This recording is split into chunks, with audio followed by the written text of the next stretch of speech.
folks, it's time to kick it old school. So you can feel cool. Give it to me, baby. Baby. Yeah. Welcome, everybody, to the Miles and Crawford Variety Hour. Woo woo! Hello, everybody. Hello. Hello. Hey, first and foremost, again, as always, we have dropped down to the number 9 spot. Boo. Number 9, boo. On Pottable's chance to win a $500 brand new thing. So stop what you're doing. Go to potable.co. Put us on there. Or, if you haven't downloaded the app on your sweet, expensive Apple phone that breaks on its own, go ahead, download it, listen to Miles and Crawford Variety Hour and Potable. You just have to listen to it on Potable. That's all you have to do. And it helps us win like $500 worth of equipment, which we sorely need and would just love to own. And it's all for you. It's all for you guys so that we can give you better quality. So, think of it as a gift to yourself. Exactly. Really. Exactly. Also on that note, today we got the acknowledgement from another site called Podknife, Podknife. Podknife has decided to go ahead. Podknife. Oh, yeah, I like that. That was good. No, do that again. I just bumped my microphone. I said, Podknife. Ooh, I like it. They went ahead and they picked us up and they added us to their array of podcasts that they have to offer. I checked them out a little bit. They are a little bit more exclusive in podcasting, so we feel a little special to be a part of Podknife. So thank you guys for getting us in there, and thank you, Podknife, for picking us up. We definitely appreciate it, and everybody should also go check out Podknife because we like to represent those who are trying to represent us. So thank you for your love. Definitely. I'm turned on. I got a little bit of a lady chub going on. Lady chubby. It's just a small one. It'll grow as we go. No. Okay. I tell that to my patrons that I wait on, like, stop looking at me like that. Or, like, I love beards. I'm like, did you brush your beard today? I got half a lady boner going right now. Make good money. But anyway. Anyways. So this is the second part of the Gary Webb story, or Gary Webb's going to start the series that we're going to talk about here. We're going to do some follow-up on the Contra cocaine trafficking, the journalist behind the stories, and a general rundown of viewpoints we did not hit up on in episode 1. There's a lot going on with journalism these days, including crazy dude in Michigan trying to kill CNN journalists for fake news. So it's always important to remember that journalists are usually doing the jobs we don't want to do. That is really true. Journalism is it can be a very dangerous field. People, a lot of times they're there to find out secrets and things that shouldn't be known, especially investigative journalists or wartime. I always wonder about those wartime journalists. They see a lot, That's just as bad as being a combat veteran, I bet. I would have to agree to that. And so, again, words do have meaning behind them, and it's scary because Detroit, Michigan's only about an hour and a half north of us. So, there's if that, and there's a guy who's, he was on a rampage to go to Atlanta, Georgia, and to kill 22 CNN journalists. That was his end goal, and the FBI did their job. Okay. It's okay because it's all fake news. But you guys got to remember to make sure that I understand that we all have our viewpoints about what journalism means to ourselves. But at the same point, they're doing the best of their ability, and sometimes they get the story wrong. But a majority of time, when journalists fuck up, they own it. Unlike somebody who's in office, and so it's not that But the problem is, in my opinion, a side note is that if we weren't so absorbed with I need the information right here and right now, I think that journalists would be able to give us better, more fluid information. But because we've turned into this I need the information in 30 seconds, these journalists are kind of having to put down, I'm not saying a part of their integrity, but they do have to kind of sidewash it to understand what's more important, getting the story out and being ahead of it, and so they can be the ones that broke the news, or not. And sometimes I think that's a really hard call to make right now. I could be wrong, but I think that's a really hard call to make, of saying, I have four people that are, legitimate, reliable sources who are telling me something, and I'm going to go ahead and I'm going to broadcast it. and then choosing not to, and then somebody else picks it up and they get the story first and they get the recommendation or the accommodation for it. And I think that, if we would stop begging them for the latest breaking, news information every, on the hour, give me something good. If we actually let them do their jobs a little bit more, I think perhaps we wouldn't have as much dismay with our journalists. I could be wrong. But with on that, there's a difference between journalists and voices. And speaking of, I want to say a big fuck you to, Tomi Lahiran. Fuck her. Right? So, you rock this bitch's ass, Miles. Okay, so I wanted to let you guys know that Tomi Lahiran is not a fucking journalist, by the way. Okay, and neither is Robin Meade. And I like Robin Meade. I do. She's from Ohio, so she represents a lot of things. But these are voices of journalists. These are voices of stories. They're not... Tomi Lahiran has never, ever gotten her fucking feet dirty. She hasn't gone to the war. She's not at the White House press briefings. She's not out there trying to actually get information. She's taking somebody, one point of view, and putting it out there. And she is a fucking dirty ass cunt, okay? That's what she is. She is a cunt with a mouth. And I apologize, ladies, if that offends you and that word is hurtful to you. But seriously, she... if you appreciate any intricate detail of what Tomi Lahiran is in any way, then it is a form to me of self-hate of your own self. Like, Tomi represents what is wrong with a generation, and most of all, she represents what's wrong with the representation of women. And she does not represent white women. She does not represent any of us. You think that she is because of the voices she's getting, but she's getting the voices of, like, old dirty white hillbillies who are like, oh, let's get Tomi. Oh. But dude, seriously, that's all. I mean, they're just barely above caveman status. She really is. So, like, fucking quit watching her. Seriously, quiet her down. Quit watching her. Quit giving her the fame. I'm not going to apologize for Tomi Lahiran either, though. I'm not going to apologize that there is a sad fucking group of people who watch her and think that she speaks for white women or for any women representation whatsoever, because she doesn't. But I'm not going to apologize for her because that's her job to do. And one day she's going to have her own fucking reckoning. But I hate her. And on that note, what we're not... That's a strong word, buddy. Dude, but she is a fucking... I'm not saying it's wrong. I'm just saying... Oh. I don't hear you say you hate things very often, so... No, besides people who fucking talk to me with their mouth full of food. But, listeners, you might not know this listening to Miles, because she gets worked up, but she's actually kind of a hippie.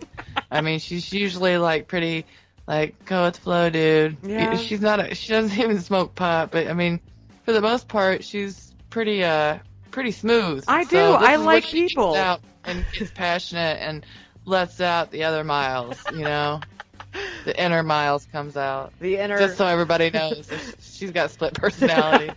Bipolar disorder. Woohoo! It does me so much justice. She's so zen, you guys. It's hilarious. So she gets out here and she's like, you know what fucking pisses me off? She gets Lewis Black angry. You do. It's hilarious. It cracks me up. Well, it's so true because Crawford has usually always seen me out. Even when I get drunk, like, I'm so, like, hi, guys, I love you. Let's have a great, beautiful, emotional, like, mind-blowing conversation. And trust me, when I'm stoned, which hasn't been often in the most recent of my adult years, but especially when I was stoned, oh, my God, like... Best conversation you'll ever remember. It's so true. Oh, it's so true. But I'm sorry. I didn't mean to interrupt you. I know I just was cracking. I was trying not to giggle. I'm always laughing. It's all good. But anyways, what I do want to say is that we unfortunately have missed a lady of history, which is Virginia Woolf. Her birthday, yes, her 135th birthday, but it was her birthday recently, and I love Virginia Woolf. I get it. She was sad and she was depressing and she was fucked up, and I love her for it because she was sad and she spoke so much for women's rights, and back in the day when it was not okay to speak for women's rights, and she was mentally she was very mentally ill, and she knew it. Yeah, and she was. She was. I mean, she put stones in her pocket and walked into the river and killed herself. I mean, that her suicide letter to her husband is beyond heartbreaking. But you should really, I mean, if you ever want to learn about Virginia Woolf, there's plenty of movies and biographies about her because she was beautiful. And before we get into the Contra, but on the speaking of life in general, Gary Webb and everything else, Virginia Woolf We're getting there, people. We're getting there. Virginia Woolf had a great quote, and it was her quote was, "The history of men's opposition to women's emancipation is more interesting, perhaps, than the story of emancipation itself." And I understand how that could be taken and misconstrued, but I'm telling you that this woman understood that the emancipation of women is bigger than emancipation at all, because bringing us together in a voice of equality is what will bring together this nation. And people like Tomila Heron or fucking any other douchebag on Fox News can pretty much try to find a way to divide us. But I think right now what we need to remember in the Women's March last year and everything else is that, this isn't about how I can cater just to one woman's upset or one set of women's needs. Is that all together we need to find a way to compromise. And if we're going to consistently put each other down, we are going to make a mockery of who we are and for the rights that we are so hard fighting. So let's make sure that we emancipate women's movements all together at once, and then we can go ahead and find out and fine-tune all the details. Well, what's an American saying? United we stand. Divided we fall. That's right. So let's not forget that, fellow lady listeners, that it doesn't matter. We're all in this together. It's about gaining equality for us as women, all together. All together. All together. Yeah, all together. All you bitches. We love you all, and we could probably skip over the whole part that I had written out about how we work full-time jobs and take care of kids, and I don't want to hear anybody's shit about how. Yeah. You know what? Listen, I don't want to hear any I follow a few podcast groups, and I'm not going to say which one it is, but there's a lot of complaining in one of them about mispronouncing names, and if you don't like the podcast person's voice, they're very particular. So, or just reading straight from Wikipedia. Sometimes we try and do all the research, and we don't always get to make it a conversational. We have the facts right in front of us, so that we don't have to look them up as we're talking. And sometimes we do end up just reading an excerpt, but so. We're gonna try and be, we're not perfect. We're just not perfect enough for you, okay? But you know what? You're not paying for the privilege to listen to me talk, so that's how I feel about it. Yeah, give to our fucking Patreon page, bitches. And then I'll listen to your complaints. Until then, you take what you get what you pay for, which is nothing. Exactly. It's costing me money to talk to you. So how dare you? I'm paying. All right. So we are actually doing a podcast today. Back to Gary Webb and Contra. We're following back the to Garrett. trade. Back to fucking Garrett. He's always our call to. By the way, shout out to Garrett, because I did actually receive a package from him today of yesterday of white sand dollars from California, and a beautifully, ridiculously long written card. In cursive writing, and it was awesome. So, love you, Garrett. Well, that's super duper nice of him. I love cursive handwriting. We have a dry erase board at work, and I do really well, but that thing is like just sliding across ice. I try to write in cursive, and it just looks like some poor toddler took a marker to the dry erase board, because we always have to write like the winners and the new totals and stuff like that. Changes every day. I'm like, ugh. I hate when I work the first day of a month and I have to write the new month up there at the top. I'm like, fuck. I just write it up there, and then when I have one of the other girls, I'm like, can you rewrite that, please? That looks like someone chicken scratched all over that bitch. All right, so back to Gary Webb. Oh yeah, so back to Gary Webb. Back to Gary Webb. You're right, though. We talked about him in part 1. This is part 2. We're diving into the Contra. Oh, yeah. Crawford, get us started. So it all started in 1984. I was about 3, just so we're keeping track, everybody. When U.S. officials began receiving reports of Contra cocaine trafficking. I am not sure what officials found, but what they found out. Sorry, I like to skip over words. But they thought it was enough reliable information that they would leak this information to journalists. So back in 1984, the former Panamanian, I got that on like the 3rd try. Deputy Health Minister Dr. Hugo Spadafora, who had fought with the Contra Army, outlined charges of cocaine trafficking to a prominent Panamanian, that's how I'm saying it, official. And guess what? The fuck happened to him? Boom! Murdered! How was he murdered? Did you happen to dig into that at all? No, it was just like, and he was bullet to the head. Yeah, he was just murdered. That's all it was. He was murdered. And murdered. So anyways, now we have these charges that are linking the Contra trafficking to this guy called, so now the Panamanian Deputy Health Minister, Hugo, done, murdered. Now we're leading up to this Contra trafficking guy called Sebastian Gonzalez Mendola. And he was charged with cocaine trafficking in Costa Rica.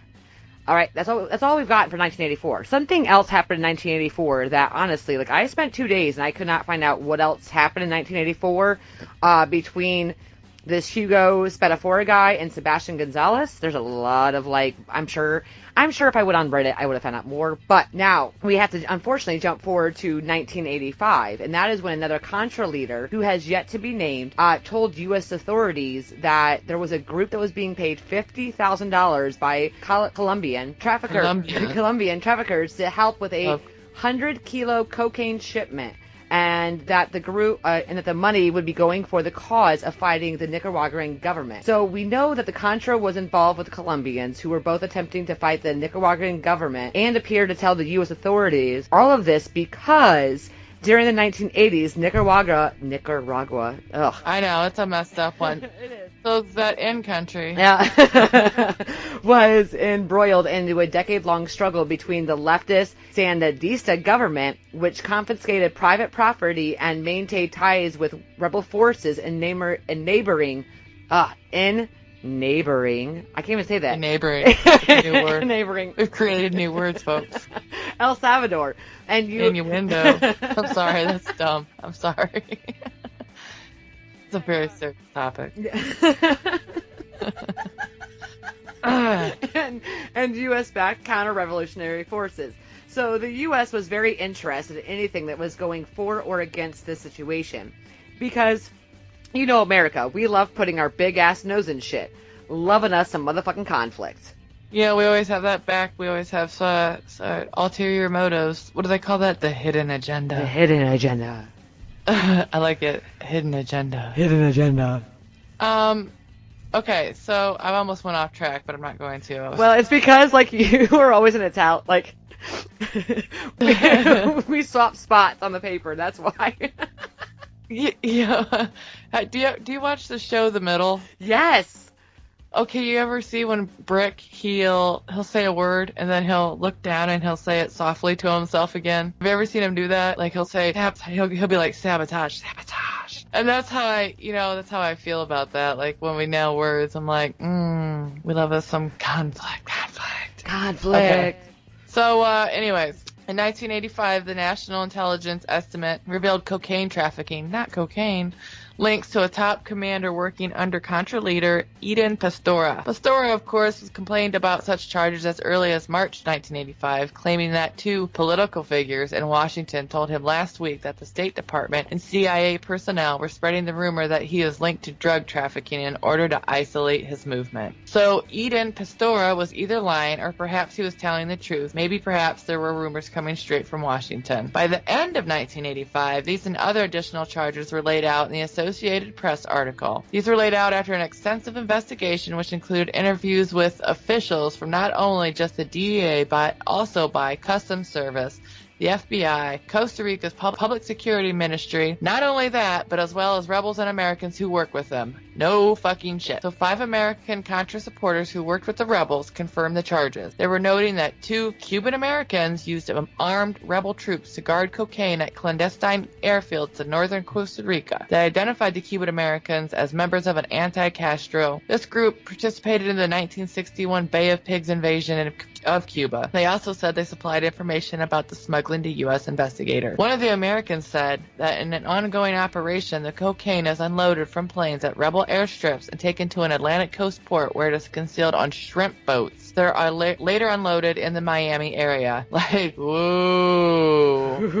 Not cool. We have some shit. So, yeah, I mean, that's not synchronicity. That's not all coincidence. No. And that is why this, I think, was, a valid point of why they leaked it out into the Associated Press, was because of the fact that, they had the DEA, they had the Customs Service, they had the FBI. They were all talking about, these Cuban Americans who, were these members. And I just, like you said, like, whoa, like, ooh, what was going on? Like, how did all this shit happen, for an entire year and nobody stopped it? Local troops, from the locals of the area.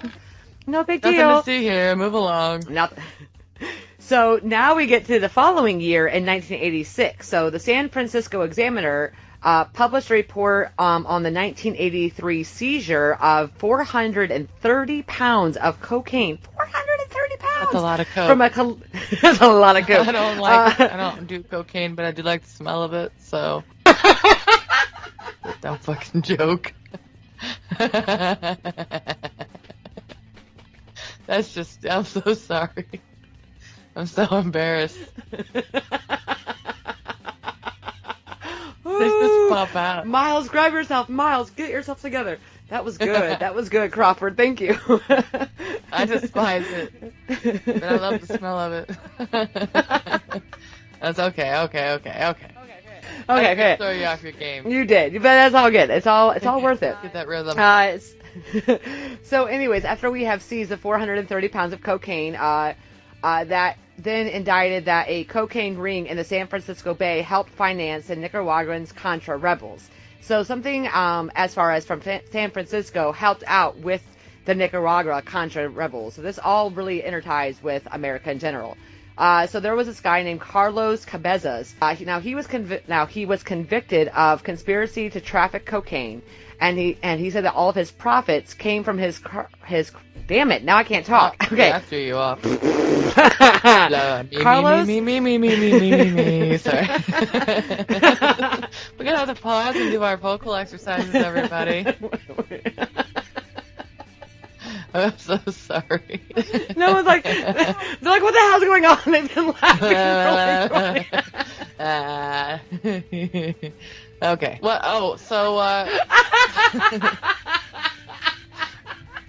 he told the San Francisco Examiner, I just wanted to get the communists out of my country. To back him up was a gentleman's name, Julio Zavala. Also convicted on trafficking charges, said that he supplied $500,000. What?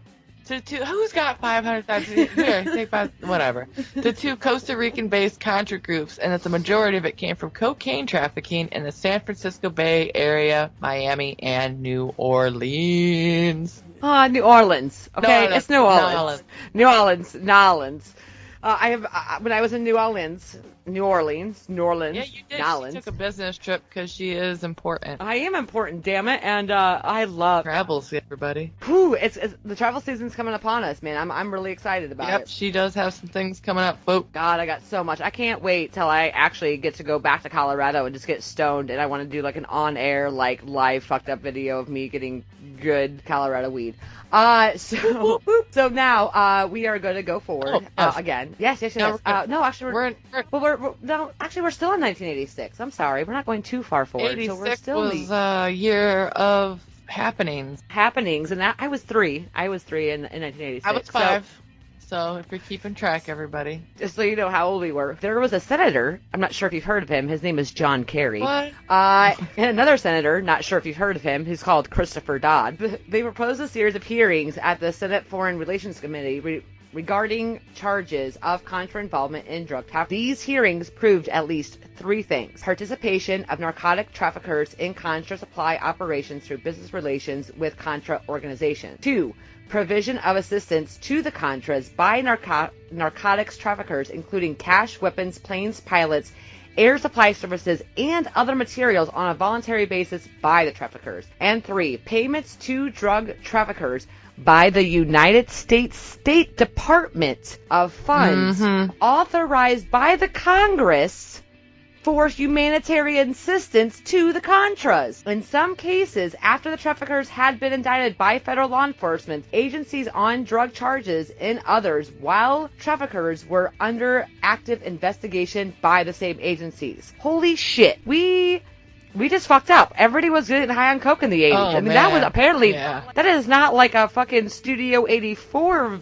movie with John 54. Travolta. Oh, yeah, there we go. Studio 54 with John Travolta, but this is a legitimate thing. So coke was a serious problem. It really didn't was, just come though. from, it wasn't just in our neighborhoods, folks. It was in our State Department being sought out from our State Department by, what? There's always a lot of congressmen who get caught with coke and hookers. You know, I think it's Right? It's prevalent in Washington D.C. It's insane. And so according to all this report, the United States State Department paid over $806,000 just to 4 companies owned and operated by narcotics traffickers to carry humanitarian assistance to the Contras themselves. Yeah, fuck those fucking people. You know what I mean? Okay, so I find this shocking. I'm trying to take in all this information that you've just given me. That shit ran super deep into our state. Still fuck your wall, Trump. I know we have just explained a lot of shit, and y'all are like, what the fuck, Miles and Crawford? Link this shit to what's going on today. Alright, we're getting there. But damn, the Contras is a bag of shit that I couldn't help but want to really explore, because to understand the Contras, you understand that the Just Say No to Drugs campaign really did start by all of this shit. The same bullshit that's going on today, and we know that there are serious things going on behind closed doors, and we want to get to them. In order to get to them, though, we all, okay, not all, but some of us are old enough to remember the 80s and 90s, and really looking into the underground shit from our youth will help make sense of our old asses now. Or it'll make sense to us, I guess. I don't know. Right? So, part 3 will come underway, and I know you fucking want to know some information, so y'all better be staying tuned, leaving us reviews and all that jazz. Yeah, so I mean, so we're getting to this part where, you know, we've talked about the Contras, okay? We've talked about a little bit about why the Contra makes a difference into the United States, because the Contra started, and it started as a humanitarian crisis, and we went in there with our humanitarian help, and instead we were like, what are you guys doing? I want in on that shit. And so we found out what these rebels were doing about the cocaine trafficking. We got our hands deep down inside of that fucking cocaine, Yep. and we spread it from one airport and one border wall to the other. We let it go rampant for years. We let it proliferate over here in the States, you know. We really did, and I think that's something that, like, that is what I find most hilarious about even linking the Contras of the 80s into now, is that if you're talking about the cocaine epidemic that was happening in America at that time, that all started because we allowed our Congress, our Senate, our State Departments, our humanitarian crisis departments were allowing that stuff to come in on a free rein on the airports through baggage claims, whatever, and they were giving it. They were producing it inside of America because we had our hands so deep into something that we were supposed to be stopping. We were supposed to be stopping the Contra rebels, and instead we decided to go ahead and join arms with them and try to get in on the cash flow. And there's so much more to the Contras. The Contras, I mean, I started really looking into this. You're talking about how it went into the 90s and how this all came about. And then, you know, because somebody like Gary Webb, it started to expose the CIA, you know, for allowing this to happen. So this isn't like part 1. We, you know, last episode we talked about how Gary Webb was shot, and we kind of gave like this viewpoint of it. But here it is. We're not saying that, you know, Gary Webb just took this like crazy idea and you know, rocked out a entire newspaper with it. He went ahead and he had as much information as I'm giving to you guys now about what was going on, and we're telling you, like, this is what happened, this is how it happened, and you how know, it continues to proliferate today and it still affects our society. large scale. Well, exactly. And if had not, in my opinion, had not Gary Webb really actually exposed this, and I understand this was leaked to like the Associated Presses, but Gary Webb really went into the very deep, dark, seated underbelly of the CIA, because he said, okay, well, this is happening and this is being exposed to America. However, why? Like, how did we let this happen? And his Dark Alliance series really allowed the American people to understand how our government was working against us. How, even though they were putting up these just say no, don't say no to drugs, blah, blah. And all the meanwhile, they would do that commercial and then go, and the commercial ended and they was snorting coke right behind the, children's backs. Like, and he was exposing that, and of course, like the very beginning of this guy, Gary Webb, was murdered. Okay, he committed suicide. Yeah, and I get it. There was a lot of shit that said Gary Webb was committed. Okay, but as much as Gary Webb's suicide was there was so much, I think, of what Gary Webb knew was happening to him and that he was going to be killed. And that's where I read up on a bunch of Reddit this week about how, no, it really was suicide. Like, Gary Webb sold his house, he did this, he did that, he moved money, You know what also happens to people who are about to commit suicide? Fake paperwork? You know what I mean? Like, date something for, like, let's sell his house, and let's date it for, like, 2 weeks before we killed him, Well, exactly. And not only that, but how can you not, like, if you think that if somebody like Gary Webb, who had already been out, he'd already been outcast upon, the news media and a lot of journalists because he exposed the truth, which is going to happen because the government tells you can't come to Washington, you can't do this, you can't do that unless you speak the truth that I want you to tell the American people. And so Gary Webb wouldn't do that, and therefore newspapers wouldn't hire him. And not only that, but then he has the FBI and the CIA, and he knows they're watching him, in my opinion. And so he says, this is going to happen. This is going to happen soon. Like, I'm going crazy. Everyone's going to think that I'm nuts. But let's go ahead and get my affairs in order. So even if the paperwork wasn't completely fabricated and that Gary Webb he was gonna die. Move this shit, he knew he was going to die. And he knew it wasn't going to be by his own hands. Or if it was by his own hands, it was forced by his own hands. I see what you're saying. And like, I think that he was, I think that he knew what was going on. I think that he knew that he was going to be killed. And he had said, if I die, if I commit suicide, know that it wasn't me. And I think there's so many journalists who've actually said that. Gary Webb's not the only journalist who have said, if I die, if I commit suicide, it's not just me. And it's insane what we're willing to do to silence the voices that give us the actual information about what's going on in our own government. Yeah, and tinfoil hat. You know what? I really want to start making those, and then we can sell them in our little store that we don't have yet. Hey, if they all give us some money on Patreon, maybe we would have our own little store and our own little fucking tinfoil hats. All kinds that for the surname listener, the fashionable listener. The fashionable listener. I'll make you a tin. I bet you I could probably get a few of my friends who are really well with like some needles. Like knitting needles, by the way, not heroin needles. Everyone but knitting got needles. A knitting needle. I got like 3 and I don't knit. And for the friends who are good with them, I could have them like knit like little tinfoil hats that look like like a little airplane hat, with those little boat hats that we use on our head. Yeah, I think it's a great idea. Give us your fucking money and we'll make them for you. Who wants a Miles and Crawford tinfoil hat? Just saying that it could the world could be yours. You know what? That's kind of from Scarface, which was all about cocaine. So I just tied that in. I like that. Go ahead and applaud. I hear our listeners applauding me. No, it's in my head. No, you're good. You're good. No, but I will tell you that you guys are, I'm sure the listeners are like, okay, seriously, you guys have been laughing a lot and talking about the Contras and talking about cocaine. Where the fuck does this all lead? We're going to take you there. We're going to take you there on the third installment of this version, where we're going to go ahead and we're going to tie in the cocaine epidemic to crack cocaine, the opiate epidemic. Crack cocaine and meth. Yeah, because that's actually how it happened, right? Like, I mean, it really, in my opinion, in my remembrance, it really was like the crack cocaine epidemic that tied into the meth epidemic that tied into the opiate epidemic. They used the same model every time. They used just a different drug, just dressed it differently. They sure did. They really did. And so, in episode 3, I want to take, what I have learned about the Contras. I literally have 7 pages sitting in front of me about 7 pages about the Contras. And don't worry. That is all about, the Contras. But when we get into this and we understand that cocaine was brought here because of the fact that we were trying to do a great humanitarian source. We were trying to do something that what seemed to be a well-worthy advocate. You know, we were trying to go in and do humanitarian help.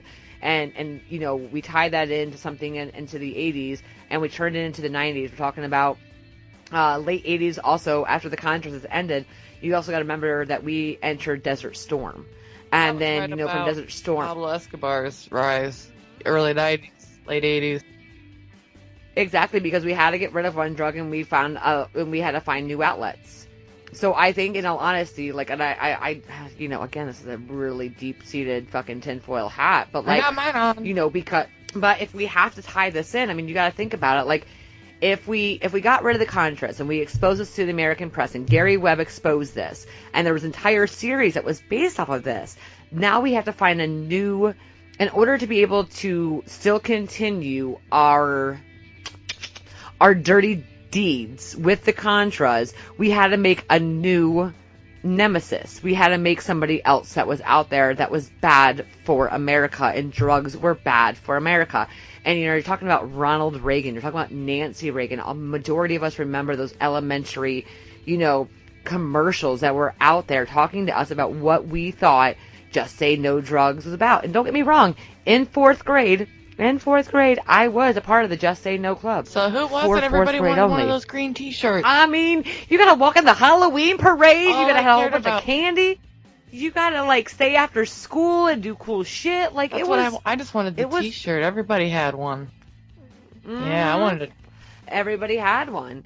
And we made it, but then we had other villains that were out there that were, you know, according to the government, were bringing in these drugs. And again, though, like, it wasn't these people who were smuggling in the drugs. It was our own government who was smuggling in these drugs. And it was our own people who were bringing this in and dropping them off into neighborhoods to create a task force, to create an epidemic, to create a problem. And you can see this from the 80s to the 90s, and especially now that we opened up the waves of opiates that were just freely given, the ADHD medications, all those kind of things that were given to us, that our government and the FDA and the CDC and whoever said, this is the way to cure a child who has an imagination, go ahead and pop him this. And then you're like, oh, why is he a heroin addict by the time he's, 20, 30 years old? Like, there is a reason for this. And a lot of this is all because it's just been the government constantly never being able to start off on a clean slate. They are always fucking taking their backtracks. And they're like, how can we fix a mistake 10 years ago? Because once the American people learn about how fucked up that we did them wrong, and suddenly we're gonna, like, right now you see in Ohio, you've got DeWine, who's like, opiate epidemic, I'm taking them to court. Okay, and good for you, right. DeWine. But where the fuck were you for the last goddamn 10 years? Yeah, hiding out. Because exactly. Where were you when ecstasy was in everybody's fucking mouth? Where were you when all this shit was happening? Where were you when everybody was being prescribed 30, 40, 50, 90 Xanax at a time? Because you didn't give a shit then. You didn't give a shit then. And you're not going to give a shit now. And you give a shit now because, well, I can make a name for myself and I can grab a hold of John Husted and we're going to do this. We're going to do this thing and we're going to save Ohio. No, you guys could have saved Ohio a long time ago. But the reason that we have the highest police brutality rate, we have Columbus, Ohio, who is one of the top 5 highest police brutality rates. You're talking about Columbus, Ohio, compared to New York City, Los Angeles, San Fran. Columbus, Ohio, cops are just killing people like it's their fucking job right now because they think everybody's a drug addict because we fed them into their head that everybody has this problem. But the real issue is that there's people out there who are just homeless. Yeah. Or that just have a mental disorder and that they just need a cop to actually take care of them and instead they fucking shoot them. So stop it.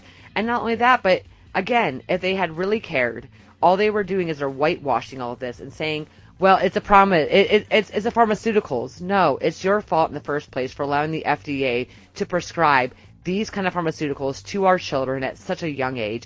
And you did that because of the fact that you guys created the epidemic 30 years ago, and you're still not willing to own up to your mistakes. And we are, as Miles and Crawford will do, we are going to make you own up to those goddamn mistakes. That's right, damn it. Okay? We're going to do it. Sons of bitches. Fucking tangent over. Sorry, that was a tangent. I apologize. You know what? I like tangents. You know how I feel about them. I love them. Well, I think that kind of does it for this episode of Miles and Crawford, part 2 of our ongoing where did all the drugs come from and how did it all begin? I'm looking forward to next week. I'm very interested to hear the conclusion. And you know what? It might not be. We have so much information. It might be a 4-part series. We'll see. If we stay on track. So that's what we'll be dropping next week. Let's see here. We talked about Patreon, our website, milesandcrawford.com. We're on Facebook, Twitter, MC Variety Hour. We're highly active on there. We're active on Facebook too, but nobody really interacts on there. So, but Twitter, we got lots of friends on there, and we like them all.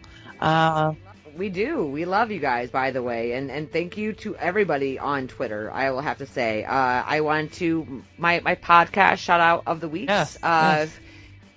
All right. So, by the way, if you are listening to this and it's like Monday morning and or just the Mondays in general, you should really listen to this beautiful podcast. It's called G-O-T, Damn Mondays. It's a wonderful podcast. I really enjoy their point of view on things. They are just fantastic. Altogether, they just make your Monday a little bit better. There's Can We Cult?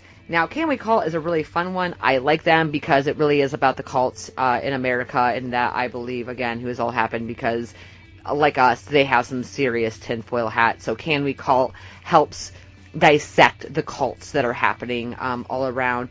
And always to Noelle, who is from Heil on Life. I love you, Noelle. You are always putting us out there on Twitter. You are always giving us your Noelle's love. The best. Thanks, Noelle.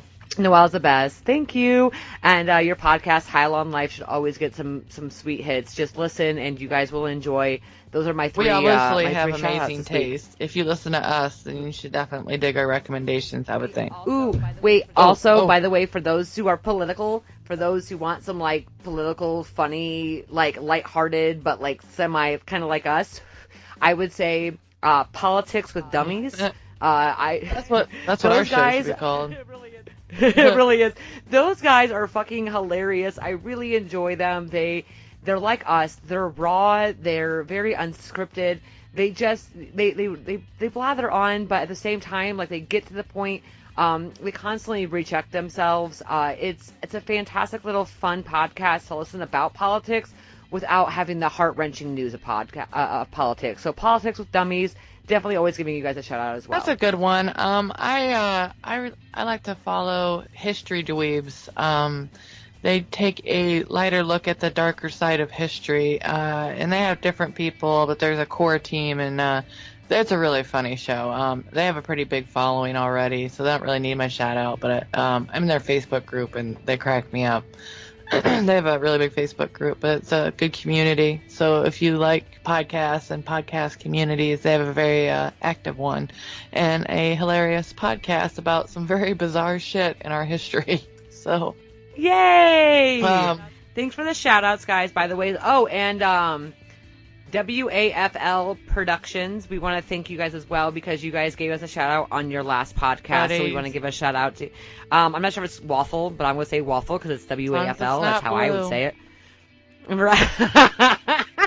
I bet you they thought about that and they're creative. Like, what if people associate it with a blue waffle, though? Shut up, Steve. Waffle Productions. Go ahead, add them to your podcast listening because Miles and Crawford told you so, and you appreciate our podcast recommendations. You like us picking things out for you. That's what we do. We're here for you. That's what we do. And we're going to laugh about it. All right. Well, thank you guys for listening. We appreciate it. I'm going to really be very interested how this edited version comes out. Woo! It's going to be interesting. I thought we did really well, and I guess we'll see everybody. Oh, no, we'll talk to everybody, and they'll hear us next week. Absolutely. Goodbye, everybody. Bye.